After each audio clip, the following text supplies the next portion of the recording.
सी मौसीकी की दुकान थी, बाहर लकड़ी का पुराना बुर्ड लुटका हुआ था और अंदर दाखिल होते ही मुख्तलिफ साजों की खुशबू और खामोशी एक अलग ही दुनिया का एहसास दिलाती थी। मैं अक्सर वहाँ बहर किसी खास वजह के चला जाता था। सर्फ सुकून को महसूस करने के लिए जो उस जगह में बसा हुआ था। एक दिन तुम भी मेरे साथ आए, तुम्हारी नजर फौरन एक पुराने गिटार पर जाकर ठहर गई। तुमने आहिस्ता से उसकी तारों को छेड़ा तो एक मध्यम से गीत में खारे गई।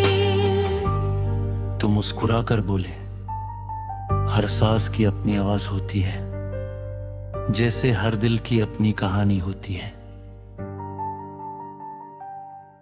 उस लम्हे मुझे अंदाज नहीं था कि यही बात बरसों बाद मेरी सबसे बड़ी याद बन जाएगी।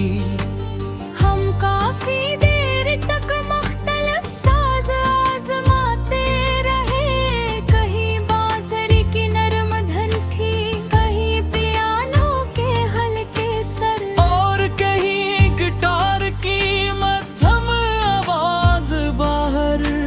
दुनिया अपनी रफ्तार से चल रही थी, मगर उस छोटी सी दुकान में वक्त जैसे आहिस्ता हो गया था।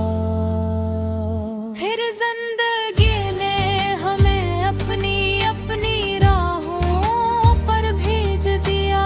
मसरूफ दिन बदलते शहर और नई जिम्मेदारियां आती गईं, मगर जब भी कहीं किसी गिटार की हल्की सी धुन सुनाई देती है, दिल बेअख्तियार उसी दुकान तक वापस चला जाता है। कुछ आवाजें सिर्फ कानों से नहीं, दिल से सुनी जाती हैं।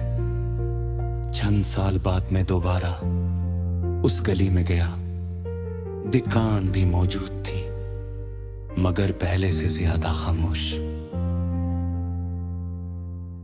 वो ही पुराना गिटार एक कोने में लटका हुआ था, मैंने इसे हाथ में लिया। मगर इसकी धन पहले जैसी न थी, शायद साज बदल गया था, या शायद सुनने वाला बदल चुका था। मैंने आहिस्ता से गिटार वापस रख दिया और खामोशी से मुस्कुरा दिया। मुझे एहसास हवा के कुछ चीजों की खूबसूरती उन लम्हों में होती है जो उनके साथ जुड़े होते हैं। अगर वो लम्हे न हो तो बेहतरीन धुन भी अधूरी लगती है। अगर कभी किस्मत ने हमें दोबारा उस दुकान में मिला दिया, तो शायद हम फिर किसी साज को छिड़ने के बजाय खामोशी से उसकी आवाज सुनेंगे। तब जब भी